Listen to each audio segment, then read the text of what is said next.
YouTube, welcome back to my channel. This is a room tour on the Freedom of the Seas Royal Caribbean. We were in cabin 6254. We booked a balcony guaranteed room. We were given a balcony spacious room.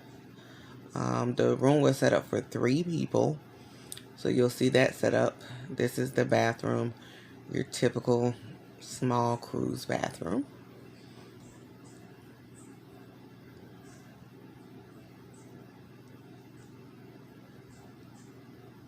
And then you have a closet, lots of space for your suitcase, life jackets, a safe,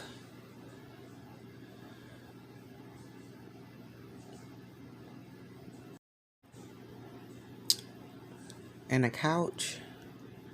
Again, our room was set up for 3 people, so you had the bunk bed up top and then the king bed at the bottom.